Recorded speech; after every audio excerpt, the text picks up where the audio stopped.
Just over there, sheltered under the lee of that mountain, lies the world's most surprising resort, home to Saudi princes, Hollywood stars, European royalty, billionaire tycoons, multi-millionaire footballers.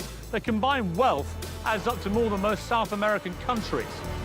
But it's where this is that might surprise you most. It's not Malibu or Monte Carlo. It's not Barbados or Bora Bora.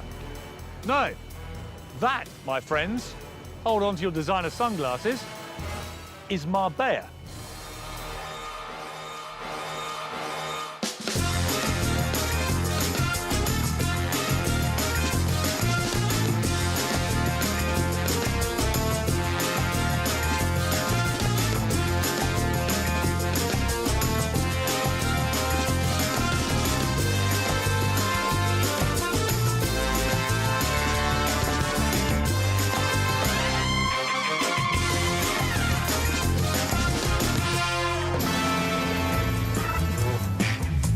Marbella is a classic contradiction, a tale of two cities.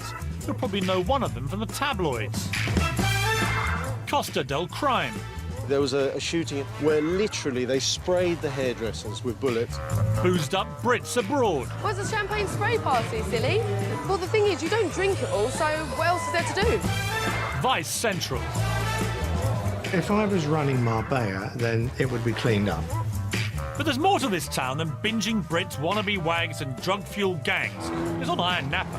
I'm going to show you a Marbella you may not even know exists. One that's not so much Costa del Crime as cost a hell of a lot. It's pretty ugly, but how much is it? 16,000 euros. 16,000 euros for a handbag? It's stuffed with million-pound mansions. We don't like big houses. We don't like big houses. What's this? Overflowing with luxury boats, oozing with flash cars, and has more than a few resident billionaires to go with them. This has got to be 10 million quid's worth, doesn't it? Could be.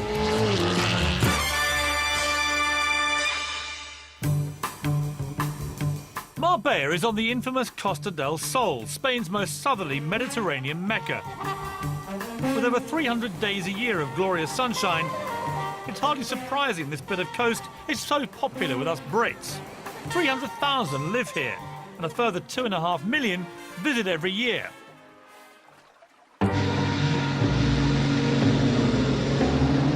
I'm driving the Golden Mile. It runs east-west alongside the Med and links Marbella's past and present. Behind me is the old town the Spanish Christians retook from the original Muslim invaders back in the 15th century. On my left here is the world-famous Marbella Club, where the magic of this place really all began. It was the hotel that first attracted film stars back in the 50s, kick-starting Marbella as an exclusive resort. Up here you have the mosque that was built by King Fahd of Saudi Arabia as a gift to the local people. And tucked up there you have the famous White House, which again King Fahd built as his summer residence. The Saudis still come every summer, spending millions on their annual holiday. All along here is Gulf Valley. There are more courses per head in Marbella than anywhere else in the world. And tucked away behind those trees, suitably furtive, is Milady Palace, where he or she can indulge their wildest fantasy. And if you're wondering why it's called the Golden Mile, well, there's one very good reason. Square metre per square metre, this place is more expensive than even London's Mayfair. If Marbella were a goose, then this really is the golden egg. So what kind of person has a home here? And just how rich do you have to be to live on the front row? I've been invited to take a look inside L'Oriana, reputedly one of the most impressive of Marbella's mega mansions. My guide is John Davis. John, how are you? Welcome. Welcome to L'Oriana. I'm looking forward to this. John is a property developer who creates these seafront havens and manages them for the wealthy owners. Wow, look at the chandelier. I mean, let's cut to the quick here. What would that cost? About £150,000. And what about this sort of tapestry here? That's a very special one. There's 3 of those in the world, and that's got over 1.25 million stitches a square metre. And what would that have cost? I think it's valued between 350,000 and 400,000. Wow. But that's just chicken feed. The rest of the carpets in the house cost a whopping £2 million. Thank goodness I didn't step in anything on the way. I'm not allowed to tell you who owns this place. Suffice to say, he's a British knight of the realm who's worth more than the Queen. Indeed, he only comes here for his summer holidays. The rest of the year, he lets it out. The colours are good today with the sea. Beautiful, absolutely beautiful. The main house is just 5 bedrooms, but there's a 3-bedroom holiday cottage under the lawn with his own pool and a grotto for the kids. A further 4-bedroom guest house in case friends pop round, and this, another 4-bedroom house in the gardens for the servants. Now, what have we here? Roman spa. Fully stocked gym, saunas, steam rooms, some strange bathing tool. Private cinema. Look at that. And of course, if you're super rich and you fall ill, what better than having your own little private hospital? So these aren't, are they? Oh, they're not real gold, but they're very expensive taps. Like what? Well, I would say for the main 4 or 5 bathrooms in the house, you're going to spend over €250,000. On taps? On taps, yeah. So, John, here's the master bedroom, and I could quite happily wake up to this every morning. Not bad, is it? And this is the view you would wake up to. Spectacular. Unbelievable. And tell me, as we stand here, I mean, if this was to go on the market tomorrow, what would it cost me? Very hard to value, Piers, but all I can tell you is it generates a very good rental income. Like what? It's been renting out for 15 to 20,000 euros. A month? A day. A day? Yeah. 20,000 euros a day? In the high season, 20,000 a day, low season, 15,000 minimum. And who pays that? I mean, what type of person? There's people. So taking that rental income as my guide, my calculations value this property at a staggering £70 million. Not exactly cheap at even half the price. And if you want a glimpse of the kind of people who can afford that, you may want to try the port. We're coming now to the other end of the Golden Mile, the place that most Brits might assume is the real Marbella, and that's Porto Banús, with its fabulous, famous harbour. It's here that you'll find the glitzy bars and chic restaurants. Since its opening in 1970, Porto Banús has been associated with conspicuous consumption and sophistication. This is Bond Street with a tan. The port reflects an insatiable desire to be admired around here. And simply having a few million quid in the bank is nowhere near enough. Because the bigger your boat, the nearer you want to park it to the restaurants. The more expensive the wardrobe, the more you have to dress up and show it off. And the flashier the car, the more you have to drive it round and round, trying to get noticed. Being a somebody in Marbella is bloody hard work. But those with cash love nothing more than spending it, which is not difficult in a place that's crammed with 40 of the world's top designer stores. Karen Brady, the ex-MD of Birmingham City Football Club and now sidekick to Lord Sugar in The Apprentice, owns a flat in the port. When it comes to shopping, she's in the Premier League. It would be rude not to, wouldn't it? Yes, I think it's very Karen Brady. I think. Come on. Looks like I've just been hired as an apprentice bag boy. And just when I thought we couldn't possibly shop any more... Fendi, now this has to be right up your street. I do like Fendi, I have to say. You know, I've got 1 or 2 little Fendi pieces. So, I bet you have. yeah, no, it has to be said. I mean, I haven't seen a price tag yet. How much is all this gear? I think, Piers, if you have to ask the price, you can't afford it. But what all the wags really come here for is a quality handbag, no matter what the price. Excuse me, how much is this one? 16,000 euros. 16,000 euros for a handbag? Look, Piers. Who buys this stuff? Who buys it? Not exactly how most of their customers react, I imagine. So just how much money is sloshing around these shores? How rich are the people in Marbella? Oh, there's some really, truly wealthy people. And lots of people that want to be close to the glamour. That's why they come to Marbella. That's why they're down in the port, they're in the shops. And they're all just here nosing around, seeing what's going on. You've got one side of it, which is very elegant, beautiful homes to live in, wonderful shops. Then on the other side, you've got the stag do's, the hen do's, the people staggering out of clubs at 5 o'clock in the morning. But actually, both sides are quite fun. You know, it's the Euro trash element of Marbella. So part of it's Euro and part of it's trash. Exactly. So there's cost a lot and cost a little. But in my tale of 2 cities, what is it that makes the rich want to live here? I'll be visiting a mountaintop housing estate for millionaires, where hardly anybody actually lives. I mean, we're talking 15 to 20 million Yes. for a place that is unoccupied. Oh, hardly any of All them the are time. occupied. As that one is down there. On the flip side, just how trashy is Marbella? And what's it like to end up on the wrong side of crime in the Costas? Woke up one morning to find out we'd been broken into. We'd been gassed, knocked out, so we didn't hear anybody in the house. Seriously, you were gassed? If you're super rich and fancy living in the sun, there are a number of options. There's Monaco for the snobs, for refined sophistication, the south of France, for exotic paradise, Barbados, and for raw excitement, you can't beat Miami. But Marbella, that's always struck me as a kind of poor man's Saint-Tropez, where lobster-red Brits come to guzzle their beer, scoff their chips, and read their daily current bun. So why is it that people who can afford to live anywhere on Earth come in such numbers to live in Marbella? Well, for one thing, there's the weather. Marbella has a near-perfect microclimate, with average temperatures of 20 degrees. All well and good, but if you're a multi-millionaire, you don't want to be scrapping over your sun lounger. You want exclusivity, security, and the chance to lord it over everybody else. Well, head into the hills, and you'll find it. Down there is La Zagaleta, one of the most exclusive housing estates in the entire world. For starters, an average plot here will set you back a cool 4 million quid, a pretty penny for a chunk of hillside. But once you've built your luxurious mansion, you can probably expect to double your investment at the very least. It seems some places are just recession-proof. Construction is frenetic here, and property values rising all the time. It measures 2,200 acres and has 50 kilometres of road crisscrossing it.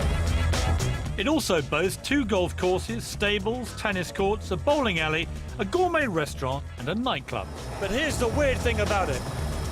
Most of the houses there remain empty all year long. Their owners only use them for about 2 weeks of the year, which I guess makes it Butlins for the Billionaire.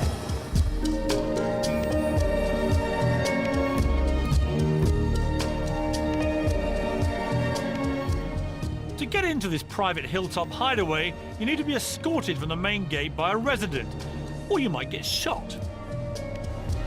It's the little things like 24-hour armed security, dog patrols, CCTV, and a barbed wire perimeter fence to make a multi-millionaire feel secure. Inside, resident Graham Fisher is waiting to guide me the 3 kilometres to his particular slice of mountainside, where he lives with his wife Barbara, when they're not back at their Barbados residence, that is. Oh my God, look at the view. That's incredible. Isn't it? Well, that's why we bought this house, because that was the view. Graham sold his UK chemical company back in the 90s, made enough money for him and Barbara to find themselves on Marbella's super rich list, albeit near the bottom, something they're endearingly embarrassed about. Is this one of the bigger ones in the area? Not, actually. Really? Where would it rank? It's one of the smallest, actually. No. It is. We don't like big houses. We're very happy. You don't like big houses? What's this? Well, we've got about 700 square metres, so what's that, 7,500 square feet of indoor living space. But you don't like big houses? But we've got pals here with 2,000 metre yes, houses. yes. So it's all relative Yes. in Marbella? Yes. Yeah. Look at the view. Huh? You've got from the port of Banús, Yeah. 180 degrees round to Gibraltar, and behind Gibraltar you can see Morocco. So that is actually, that's Africa? Correct. Wow. It's 20, that close? 20 miles away. You Seriously? could swim it on a good day. You could. Yes. If you're David Walliams, it's idyllic, safe and isolated. Perfect for hiding away. But all these houses are worth between 5 and 20 million. Yes. Right. Yeah. Well, It's not easy to find one for 5. But basically, it's There's a like few a Germans. secluded If you look over oasis here- for very rich people, right? And us. Well, Graham, let's be honest, I'm not scenting poverty here, Graham. And whose is that huge place just in front of us there? As far as I'm aware, it belongs to a German family, but we've never seen lights on it. It's never in use. I mean, we're talking 15 to 20 million Yes. for a place that is unoccupied. oh, hardly any of All them the are time. occupied. As that one is down there. And there are a few Russians here. Yeah, the mayor of Moscow. The mayor as of well. Moscow has a Mayor of house. Moscow. Would you ever sit here and think, Actually, we're a bit lonely up here. Well, No, we've got well, lots of no, pals. because the English, well, we all stick together wherever we go, anywhere in the world. Well, I'd love to sit together with you. I haven't quite got the money, Barbara, to be honest with us. Oh, it's a great party house. Huh? We have some great I bet parties you do. out here. But it's, I mean, it is a very nice, secure place. That's You why we feel came here, very really. comfortable. It is probably the Is most... it completely safe here? Yes. I would think it's probably one of the safest places in Europe. So the price of safety in this town is £20 million, give or take a few bob. An awful lot to shell out to ensure your parties aren't gate-crashed by unwanted visitors. But then this is the Costa del Crime. The stretch of coastline was first dubbed the Costa del Crime back in the late 70s, after some of our most notorious crooks came out here to enjoy the sun and to avoid getting nicked. While the UK and Spain were arguing over extradition treaties, the likes of Freddie Foreman, the craze enforcer, and Ronnie Knight, Barbara Windsor's gangster ex, were here enjoying their ill-gotten gains. And British hoodlums are still here, but things have changed. Marbella is now an international melting pot of criminals, and they're all after a slice of the action. Of course, where there are so many criminals living in such a small place, there are bound to be differences of opinion. In the last few years, along this small stretch of Spanish suburbia, there have been a whole spate of gangland shootings. 3 people shot in broad daylight in that restaurant. Another person shot up here on the right. And a married couple machine-gunned to death a little further down the road. In this town, you don't want to mess with the wrong people. You see, with Morocco just a short boat trip away, Spain is the preferred route for bringing illegal substances into Europe. Consequently, you'll find more than just a few drug barons hanging around. Someone who knows all about the illicit goings-on is Wensley Clarkson. No, he's not a drug baron, he's a journalist who's written a few books on Marbella's underworld. He now lives and works here. Well, it's fertile ground. So, Wensley, tell me about crime in Marbella.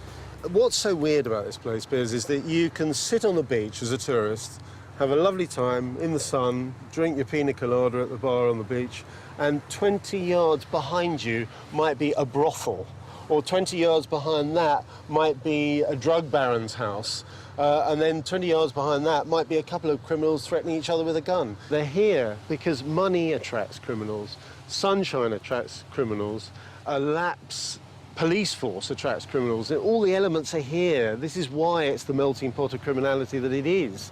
You know, if you were brought up flogging the odd bit of cocaine in Bulgaria, you're going to be much happier flogging the odd bit of cocaine here. 40% of all of Europe's cocaine comes through Spain. Really? I mean, that speaks for itself. How much of what I'm looking at would you say has been paid for with dodgy money? Statistically, about 60 to 70% of the new buildings that have been constructed in the last 30 years here come from black money. That's illegal money, and it's helped fuel this entire economy. It wouldn't exist without it.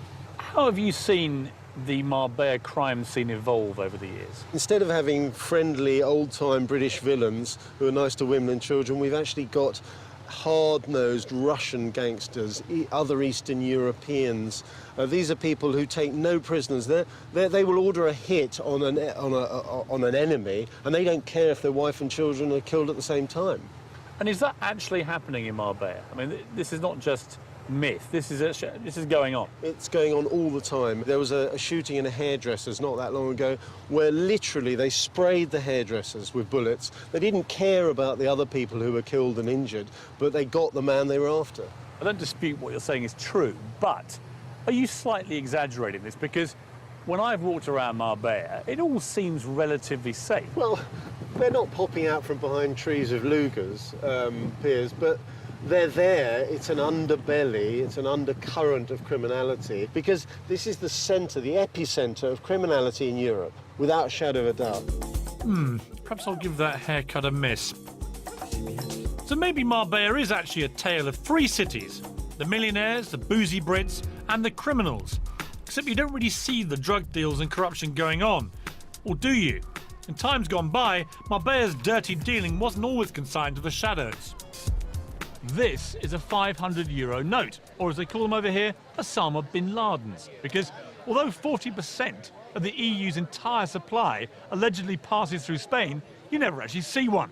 And the reason for that is that most of these out here get passed like this under tables.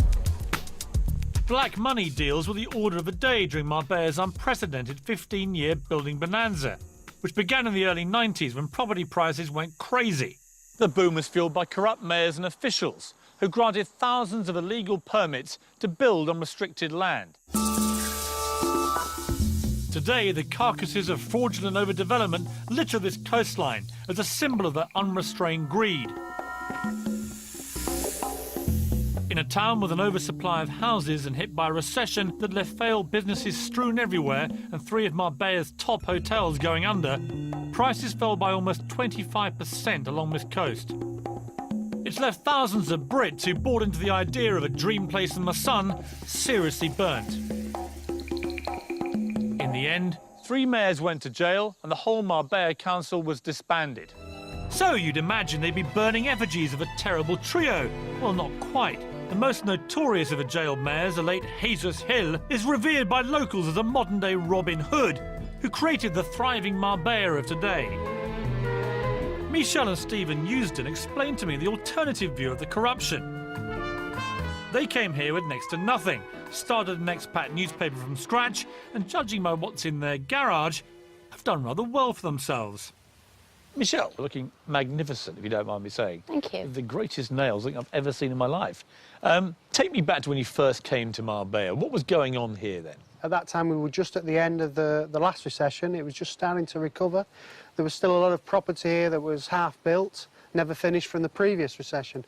And then Jesus Hill came along, and he was the mayor. He was the mayor. He was the mayor for 11 years. Now, there's some things he did wrong, some things he did right. Well, he went to jail, so it's a matter of record. Yeah. Well, he went to jail because he approved some things that he shouldn't have approved. So he was taking bungs for property developers, right?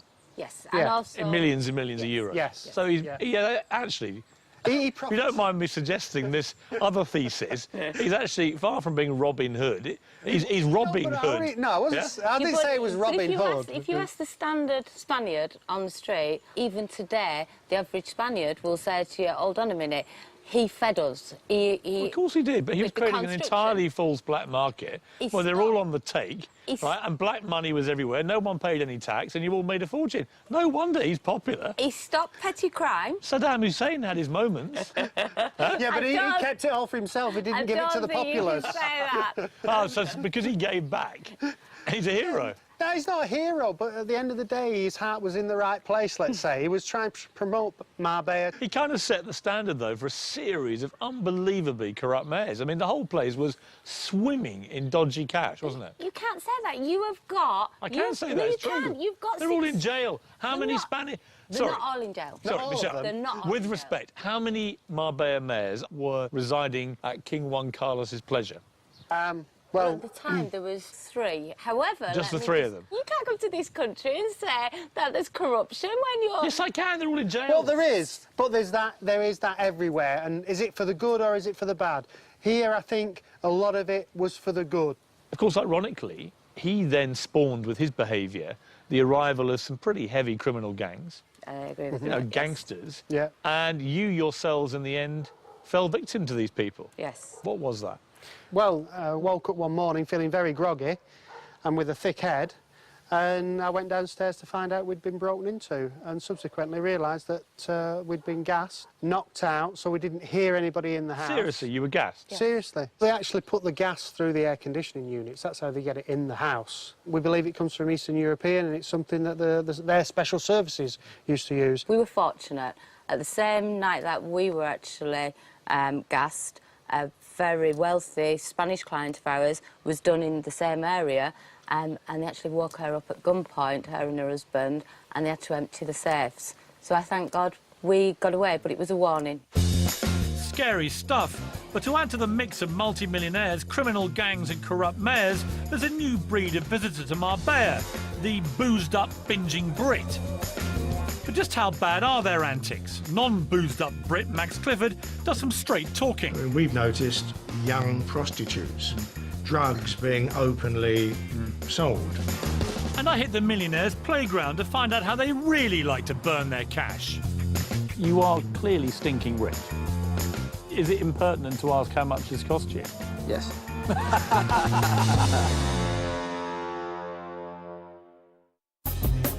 As midnight approaches, Porto Banús becomes less swanky and more, well, you know what I mean. The sort of place you wouldn't let your daughter loose in without a chastity belt. There's no doubt that with the arrival of cheap flights a decade ago, a new type of tourist spewed forth on the plains, and they were looking for just one thing: a party. Marbella developed a Jekyll and Hyde personality. Whilst the front line has kept its upmarket glamour, the street behind has become decidedly more downmarket. It's known as the second line, and at the far end, along with the hookers, pickpockets and pushers, you'll find Lineker's Bar, a home from home to many Brits abroad. Right, ladies, now you are on a hen weekend, right? Who is the lucky hen? You are, right. Why have you come to Porto Banús? Because it's classier than most places and we're classy ladies. Wait a minute, it's classier than most places and you're classy ladies. Ladies, with the greatest of respect, you're wearing weird tutus. It's a one-off though. So do you really think it's a classy place here? Yeah, it is. Where are you from? Now I know what you mean. The nice part though. What do you think of this place, Lineker's? It is cheap. You see, even though it may be cheesy, I can't wait to get in there. Yeah, Who would you be most excited to see here? They clearly have impeccable taste. This place has suffered a crate load of criticism for lowering the tone of the port. But after tonight, I can't see what all the fuss is about. An absolutely crazy place, and yet, I have to say, undeniably good fun. They're all having a great time in there. I mean, look. Actually, maybe not.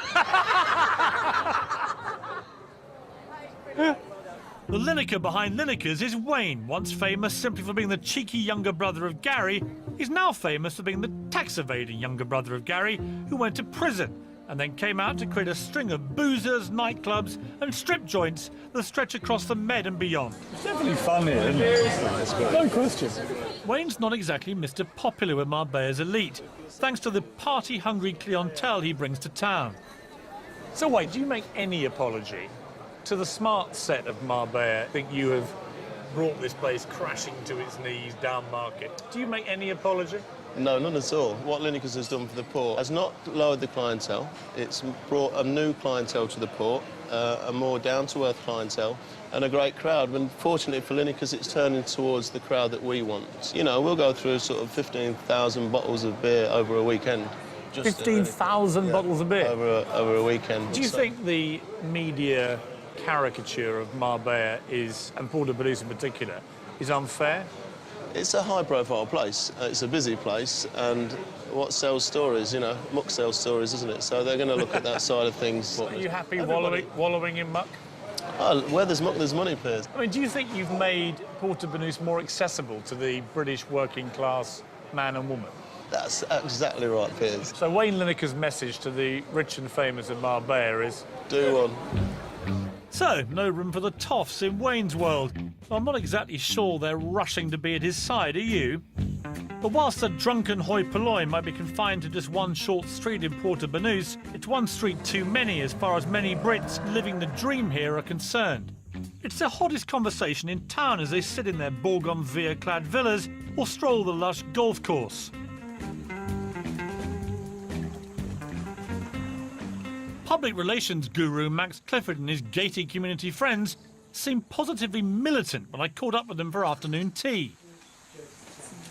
This strikes me, we're all sitting here having an absolutely quintessential English tea. And it kind of suits all of us. Tea, 5 o'clock in the afternoon, when Bob's been golfing and we've been swimming and the girls have been shopping, yeah, or having their nails done. It is lovely here. I mean, I have to say, though, this is about as far removed from Porto Banús at night time. Marbella is a weird contradiction of areas, isn't it? Porto Banús is like Soho is to London. Yes. You can come out of the theatre in the West End and go to a beautiful restaurant, or you can go into the streets of Soho where there's drug addicts and prostitutes and whatever. It's the same here. Does that concern you as a long-term Marbella resident? If I was running Marbella, then it would be cleaned up. There would be police presence, it would be altogether different. What would you do? Would you Get shut rid down of- bars like Lineker's? But I would make sure that they were carefully controlled. I mean, in terms of people wanting to go out and have a drink, absolutely fine. But it's all that goes with it. I mean, we've noticed increasingly young prostitutes, drugs being openly sold.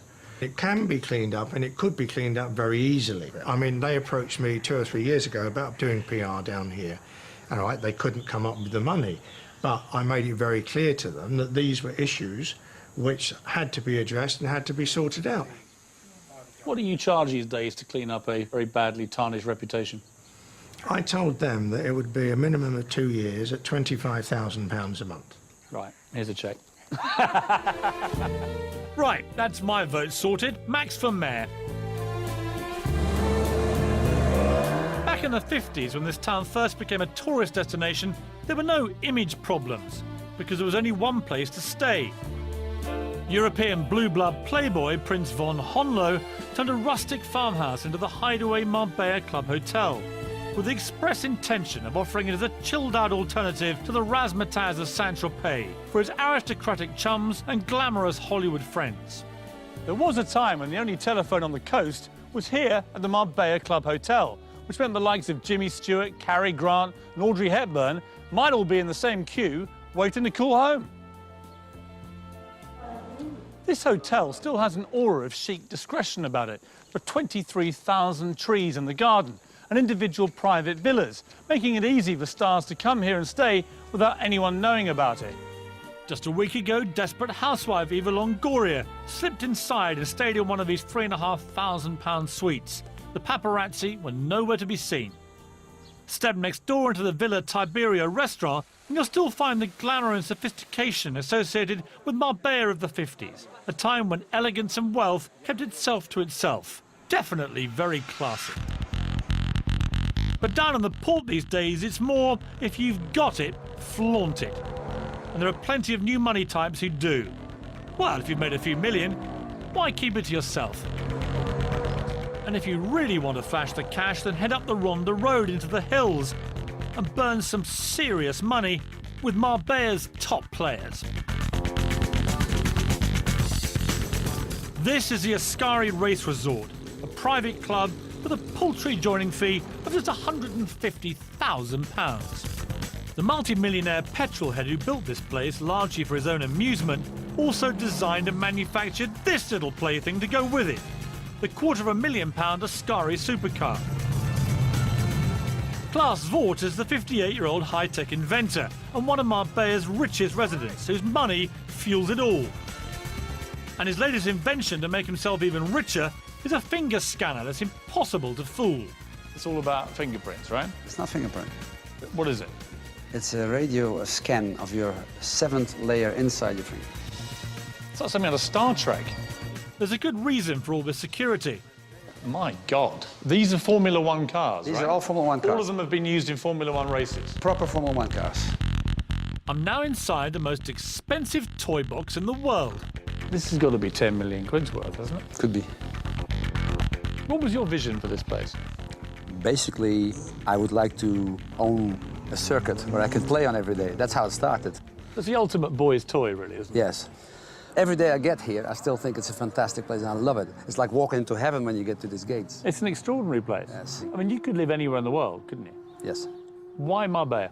I think Marbella is vastly underrated. I think it's a fantastic place. Need to be in Western Europe on a regular basis. So this is only 2.5 hours flight from London or from Amsterdam, whatever. So it's easily accessible. I mean, with the greatest respect, Klaus, you are clearly stinking rich. Is it impertinent to ask how much this cost you? Yes. But it's a lot. In fact, Klaus invested a vast £50 million of his fortune on having a good time. And having that kind of money to spare definitely puts you in the upper Marbella set. They all hang out at Olivier Vallet's nightclub. Lineker's is just a stone's throw away, but this place is about as far removed from Wayne and his pals as you could possibly get. Hello. The Queen of Marbella. Welcome to I have heard so much about you. Thank you very much. Take me into your lair. Welcome, welcome. This is Marbella's premier nightclub. and is as voluptuous, exotic and entertaining as Olivia herself. People said to me that I couldn't make a programme about Marbella and not eventually meet you. That is real, because I said to everybody, if you come to Marbella and not come to visit my place, it's like to go to Roma and not go to the Vatican. So here are the bowels of your cellar, Olivia. On a busy weekend, almost 5,000 people will guzzle their way through the content of Olivia's cellar.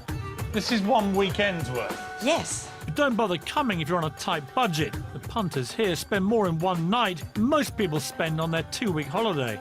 This is a 1995. Yes, it's a Methuselah of Dom Perignon. How much are they? That's a bottle of 30,000 euros. 30,000 euros for a bottle of champagne? I'm told that everybody's been in here. Give me some names of people who've been here. Oh, from Sean Connery to Bruce Willis and with Rod Stewart. And I heard you had Prince Harry in one night. Oh, yes. That is the most chic and elegant young boy that I receive. Really? And when he tells me that it's the best night that he spent in his life, I tell him, really? Don't worry, you are going to have thousands of better nights. Believe me, Marbella is a paradise. One night you like to have something very sophisticated and very good food, and one day you go to beaches where you eat wonderful fishes for very cheap price. Yeah, but hang on a sec, Olivia. I mean, if I went to your nightclub tonight, there are going to be people spending between 5,000 and 20,000 euros, aren't there? Yes, we have. Thanks God. Thanks God, because if there is only poor, it's a little contagious. I don't like to be so near than them. Quite right, Olivia. We certainly don't want you catching a dose of poverty in Marbella, now do we? So, it seems the rich here are very happy living their own wealthy bubble, buying themselves distance from the riffraff and locking themselves away from the criminals. So what does the future look like to anyone who's thinking of setting up shop in Marbella? James Hewitt is the latest immigrant to try his luck. Do you think Marbella is a pretty good place to reinvent yourself if your reputation has been a bit, you know, scallywag, cad, bounder? Thank you for repeating that again. And how do you down 120 bottles of champagne in just 2 minutes? Where's the champagne spray party, silly? Well, the thing is, you don't drink it all, so what else is there to do? Tell me I'm barking mad, that I'm a Jeroboam short of a Nebuchadnezzar. Or perhaps it's all this sun getting to my head. But everyone I meet in Marbella says exactly the same thing. This is the best place in the world for work, rest and play. But most people don't come here to work or rest, really. They come here to play in the sun, sea and sand. Oh, and also the giant red cups full of champagne as well. Here at Nicky Beach, I'd arranged to meet Bianca Gascoigne, daughter of football legend Paul Gazza Gascoigne. Have a quiet chat about the new Marbella. Well, quietish. Now then, Bianca, here we are in your natural lair. Of course, yes. Nicky's Beach. Absolutely. Marbella. Seems to be a load of people over there just spraying champagne. Yes. Where's the champagne spray party, silly? What's that? Well, a champagne spray party is basically, it says what it is on the tin. It's a party spraying champagne. So they're all buying champagne? They're all buying champagne, So how yes. I'm not too sure, because obviously... Well, let's have a look. In a big group, obviously you have... here we are, look. Yeah. The champagne here, Yeah. a Magnum of Cristal, Yeah. 1,945 euros. Yes. And this lot are spraying it all over each other. Yes. I mean, that's the most senseless waste of money I've ever seen in my life. And I thought the same. I thought the same. Basically, last time I was girls, we had 120 bottles of champagne. What do you do with it? Well, the thing is, you don't drink it all, so what else is there to do? Well, you spray it. Do you think in a recession, Bianca, that spraying champagne all over each other is a sensible thing to do? Absolutely not, but it's a fun thing to do. Ah, yes, fun. That'll pay the bills. And talking of bills, if you're a millionaire and you're not quite so keen on giving so much of your hard-earned cash to the taxman, there's another reason you might want to move to Marbella. As every local estate agent will tell you, on a good day you can see Gibraltar and Africa from here. Gibraltar's just a 40-minute drive away, but it's been a thorn in the side of Spain for decades, lurking like a shark off the coast, feeding off the scraps that places like Marbella throw at it. but the tide may now be turning. If you're a tax exile, then Gibraltar's now one of Europe's lowest tax takers. And incredibly, you don't even have to live there to reap the benefit. Sounds too good to be true? Well, don't take my word for it. Have a listen to what James Young has to say. He's a Marbella millionaire who sold his pharmacy business in the UK and saved a fortune in tax by buying a flat in Gibraltar. I caught up with James on his £2 million Sunseeker. Pen and paper at the ready, everyone. So, James, I mean, you really are living the Marbella life, aren't you? I'm not quite sure about this. Well, let me spell it out for you. Yeah. Nice big yacht. Yes. Vintage champagne in your hand. Yes. The coiffured look of a man stinking of success, James. Wow. How do you plead? Guilty. Guilty, yeah. Yeah. I mean, it's maybe a daft question, but what made you leave Sunderland to come and live in Marbella? Well, before I sold the company, I took advice and applied to be a resident of Gibraltar. But you don't have to live there for any number of days as part of the deal. Exactly. I don't have to live even one day or spend one night there. Really? I can just spend my time in Marbella. So what is the tax in Gibraltar if you do that? Well, I didn't have to pay any capital gains tax on the sales price when I sold the company. Do you mind me asking what you sold it for? A few million, yeah. So basically, by buying a little place in Gibraltar, you ended up paying no tax on that at all? Yeah, that's right. If you'd done that in England, you'd have been paying... Exactly, capital gains tax at 10%. But on top of that is the inheritance tax, which is very important to me. So by being resident in Gibraltar, what would that be now, your inheritance tax? Nothing. Really? Nothing. My assets will be passed down to my children. And if I was in England, half of it would be going to Gordon Brown. But what has Marbella got that Sunderland couldn't give you, James? Well, it's got the weather, it's got the food, it's got the ambiance. I've been to Sunderland, don't worry. Yeah, right.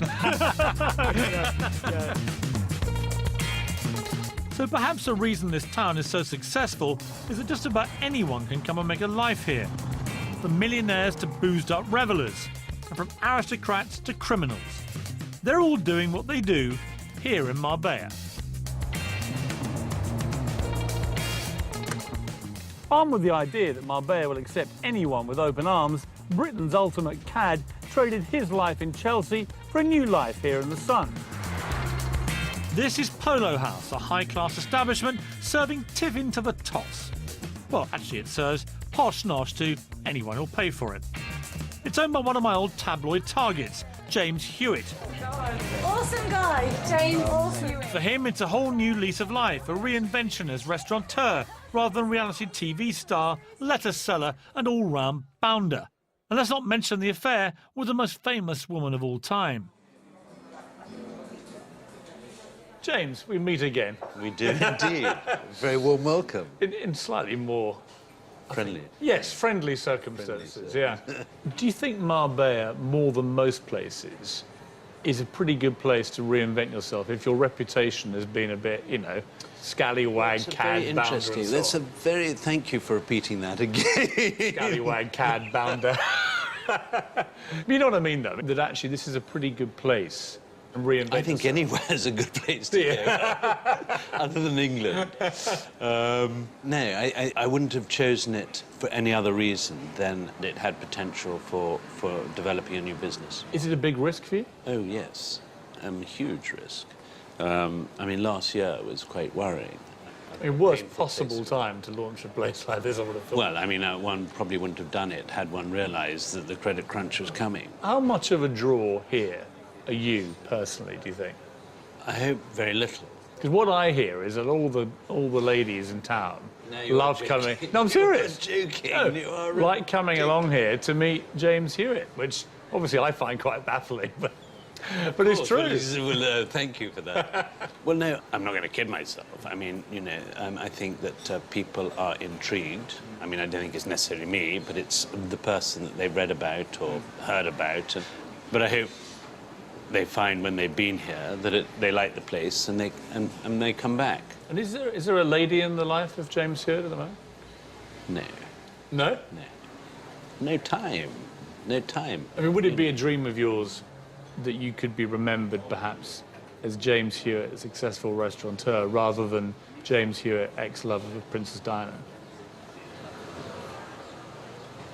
I mean, you can't expunge history, so... But excuse in me. terms of an aspiration for you, personally? Yes, I mean, I'm trying to, you know, I have moved on. I'm going to continue to move on. And if that is accompanied by success, then I would have no complaints.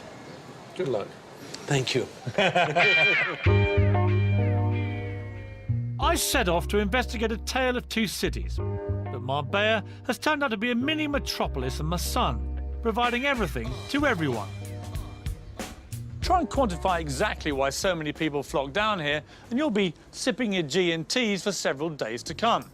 But one thing's for sure, it remains at its heart somewhere that people come to live a dream, to retire, to party, to make a fortune, to spend a fortune, or even just to enjoy a great holiday. Marbella, whatever tickles your fancy, can offer it all.